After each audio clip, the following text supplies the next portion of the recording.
그리스도인의 재정 원칙 그 가운데 아마 오늘 강의가 15번째 강의죠. 15번째 강의인데 주제가 하나님의 청지기가 되라입니다. 흔히 그냥 우리가 하나님의 청지기라 그런 말을 쓰는데 그 말 뜻을 이렇게 쓰는 사람마다 다른 목적을 가지고 쓰겠죠.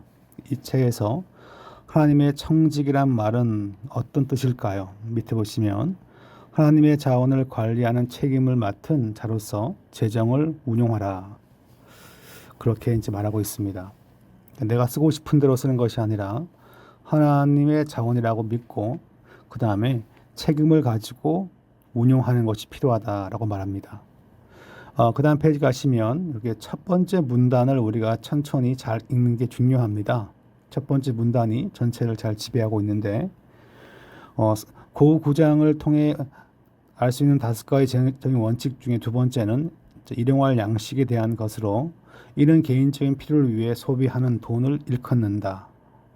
그러니까 일용할 양식을 맡은 그 청직이라면 그것은 바로 개인적인 필요를 위해 소비하는 게 뭐냐.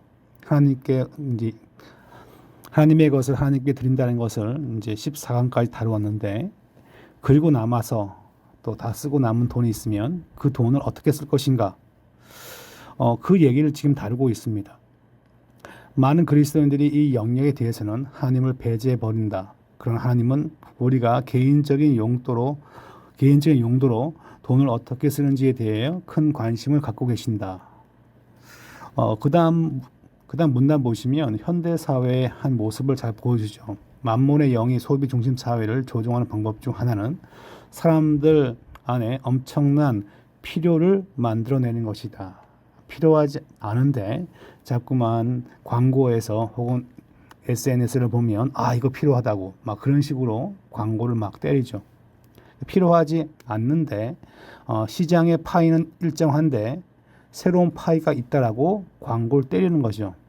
대부분의 그 뭐 영화나 드라마나 또 파는 물건이나 그 모든 것들이 필요를 억지로 만들어내서 소비자에게 그 구매케 만드는 것입니다.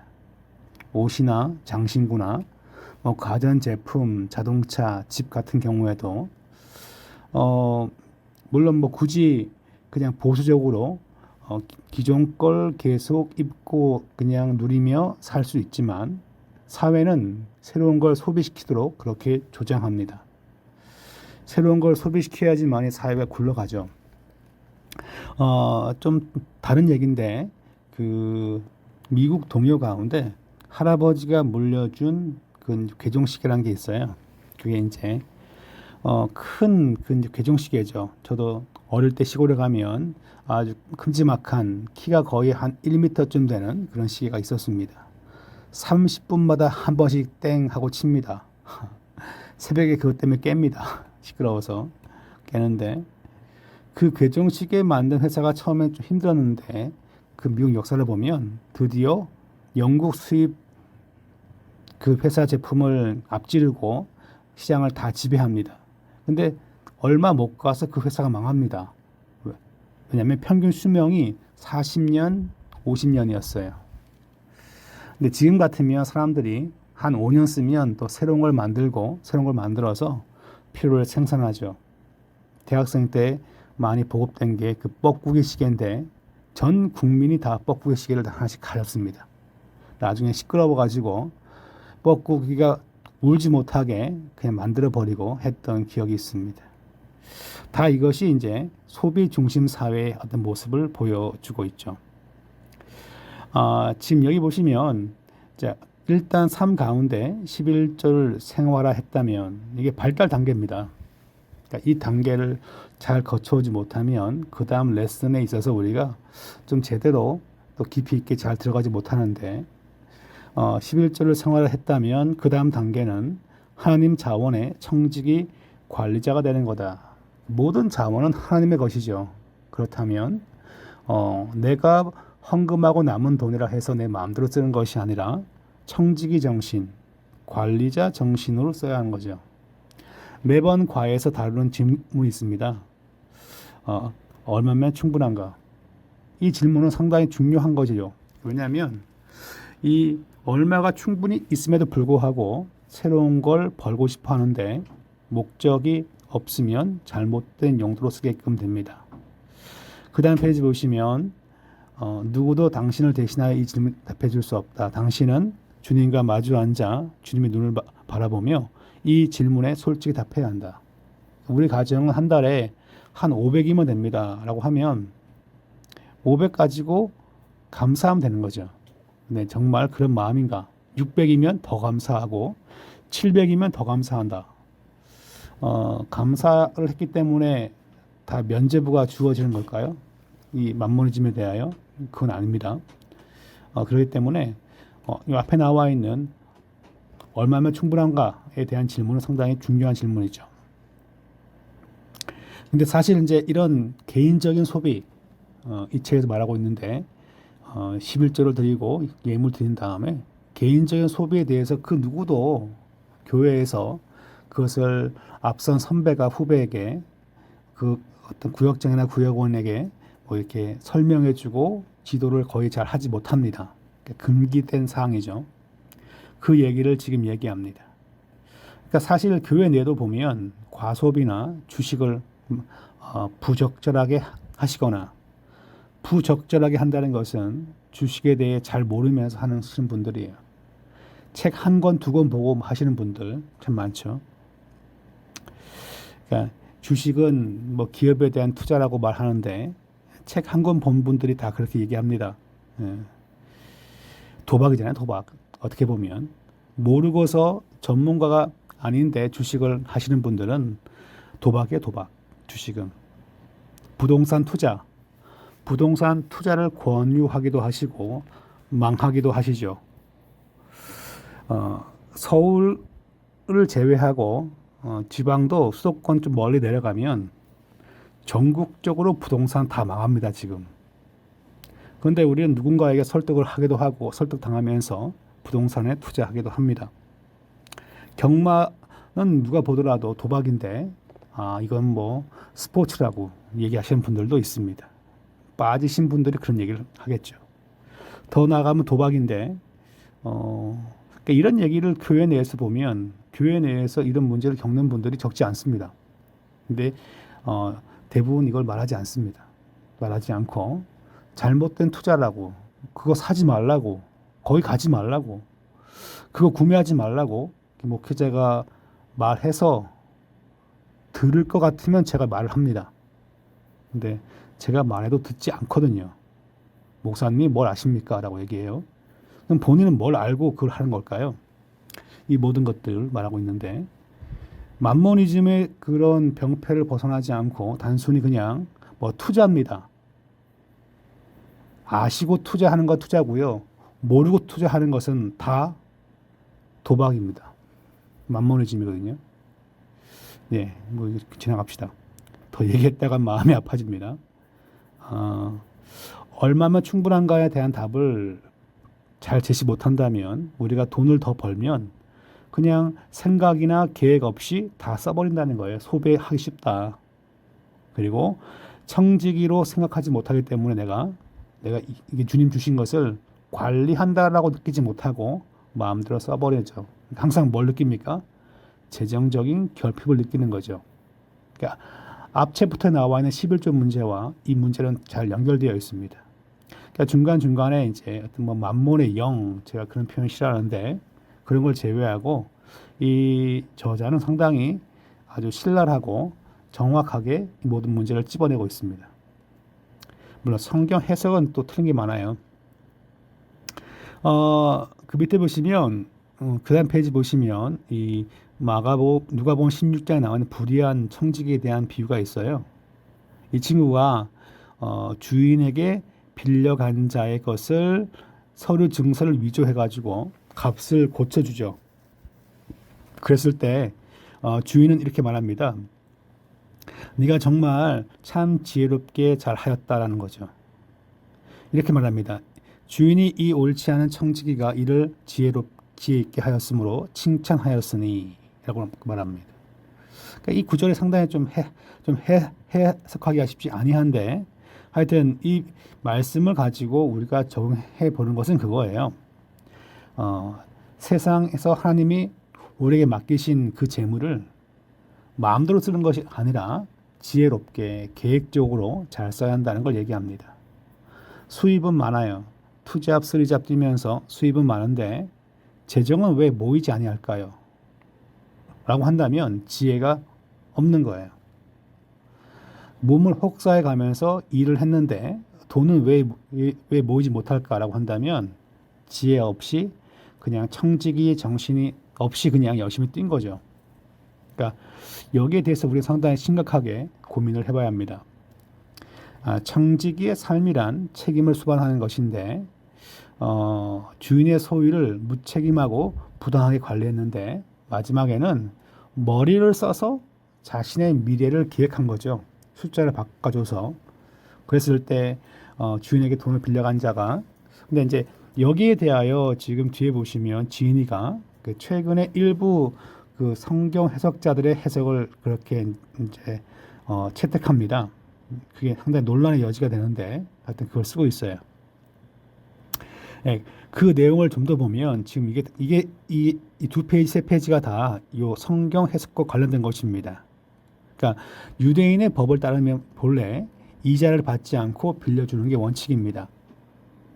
그런데 이제 지금 여기 보시면 이 도널드 크레이빌이라는 사람의 책을 인용하고 있는데 바리새인들이 빠져나갈 구멍으로 자주 사용하던 방법은 소위 즉각 피로법이다.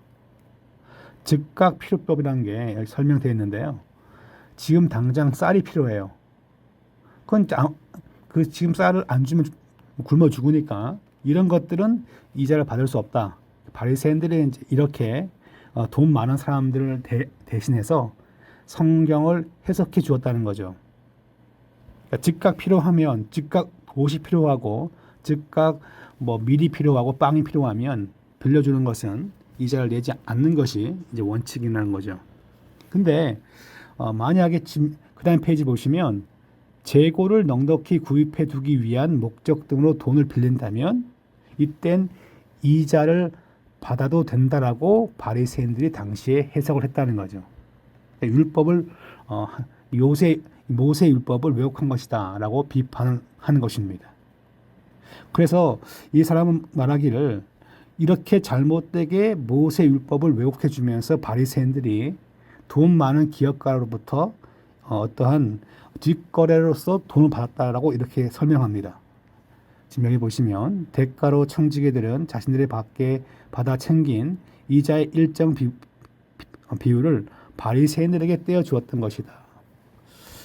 실제로 줬다는 그런 기록은 없습니다. 이런 부분이 너무 이렇게 확정적으로 일부 가설인데, 그러니까 소수의 의견인데 역사적 사실로 설명한 것이 이 책이 갖고 있는 단점입니다. 여하간에 지금 여기 보시면 하여튼 그러니까 이 특이한 해석을 끌고 들어왔어요. 근데 이제 요 해석을 우리가 수용하든 수용하지 않든 제가 이제 고민하면서 이렇게 결론을 내봤습니다. 불의한 재물을 가지고 우리는 살아야 되죠, 그죠? 돈 자체는 불의한 속성이 있습니다, 그죠? 이 저자는 재물이나 부에 대해서는 약간 불의한 뉘앙스를 갖지 않고 돈에 대해서는 불의한 뉘앙스를 갖고 있죠. 근데 저는 이제 재물이나 뭐 부나 혹은 돈이나 전 다 갖다 봐요. 이런 말장난하는 걸 저는 싫어합니다. 이런 말장난하는 걸 좋아하는 성경 해석의 학파가 있어요, 사실. 근데 이런 말장난하는 걸 싫어하고 여하간에 돈이라는 것 자체가 불의한 속성을 갖고 있죠, 그죠? 그리고 우리는 이 불의한 시대에 살아야 됩니다. 근데 하나님이 나에게 맡겨준 그 재물은 하나님이 나에게 맡겨준 거예요, 그죠? 그러니까 불의한 재물을 불의한 시대 속에서 우리가 하나님의 공의를 추구하며 사는 거죠. 이게 지혜인 거예요, 이게. 그러니까 지금 성경 말씀은 그걸 얘기하고 있는 거예요. 근데 저자는 약간 좀 멀리 지금 나갔다 지금 돌아오고 있어요. 그러니까 우리가 좀 헷갈립니다. 전 사실 이걸 보면서 현금에 많은 교회의 세미나가 생각납니다. 세미나. 이 교회 세미나를 보면 보통 하루 정도 하는데 아침에 가서 점심 먹고 그리고 이제 세미나 하고 수업 듣고 그냥 와요. 근데 보통 한 세미나 한 3번 정도 듣고 하면 한 3만 원쯤 내거든요. 제 아시는 분이 군산에 있는 좀 잘 나가는 교회, 좀 유명한 교회입니다. 그 교회에서 다음 달인가 뭐 8만 원짜리가 1박 2일인데 숙식을 그러니까 그 잠자리는 제공하지 않고 8만 원짜리 세미나가 떴더라고요. 스케줄표를 딱 봤더니 그냥 강의에 강의. 근데 다 부서별 활동을 발표하는 거예요. 제가 쏘고 생각했어요. 뭐 이렇게 돈을 많이 받아먹나 싶었습니다. 잠자리를 호텔로 잡아주는 것도 아니고 밥을 몇 끼 뷔페로 주는 것도 아닌데 왜 이럴까 싶었습니다. 그러니까 1000명 단위 교회가 되면 전형적으로 세미나를 많이 합니다. 그리고 의외로 비싼 금액의 세미나 참가 비용을 걷습니다. 뭐 마이너스를 보지 않기 위해서 하고 있는 거죠. 상당히 만모니즘적이지 않나라는 생각을 요 세미나 참가 비용을 보면서 생각해 봅니다. 섬기는 게 아니거든요. 여하간에 돈 자체는 불이한 구석이 있습니다. 그렇지만 그것을 지혜롭게 써야 한다는 거예요. 지혜롭게. 그러니까 주인이 칭찬한 것이 무엇입니까? 숫자를 바꿔주는 것이 과연 그것이 이자를 원래 받는 건 불법인데 받았던 이자를 탕감한 건가요? 아니면 원금을 줄여준 건가요? 성경은 거기에 대해 침묵하고 있어요. 그러니까 이 저자의 성경 해석이 중요한 게 아니라 성경 말씀이 주는 게 중요하죠. 자, 그 말씀의 교훈이 바로 여기에 있습니다. 교훈은 뭐냐 하면 자신의 재정 상황에 대해 미리 계획을 세워 놓아야 한다는 거죠. 여러 직업을 전전하고 많은 일들을 감당하지만 왜 재정에 있어서 힘든 일을 겪는가라고 한다면 하나님이 그 가정 가운데 주신 삶의 고난일 수도 있지만 계획 없이 무조건 그냥 벌고 사는 대로 사는 거죠. 그러니까 돈을 충성되게 써야 한다는 거죠. 이 불의한 재물을 충성되게 쓰면 하나님 나라에 충성된 것도 허락하신다. 이게 이제 이번 챕터가 말하고 있는데 제가 저자를 만난다면 책을 좀 고쳐 쓰라고 말하고 싶어요. 이해가 잘 안 된다고. 지금 여기 보시면 누가복음 16장 11절 말씀이 이제 키워드입니다. 너희가 만일 불의한 재물도 충성하지 아니하면 그럼 우리가 불의한 재물에 충성해야 되나요? 이게 이제 상당히 이제 문맥을 봐야 되는데 제가 이렇게 문장을 바꿔봤어요. 너희가 고작 세상 재물 정도에도 세상 재물 정도를 지혜롭게 써지 못한다면 누가 너에게 신령한 것을 맡기겠느냐? 그런 말이죠. 세상 재물은 불의한 구석이 있기 때문에 지혜롭게 써야 지혜롭게.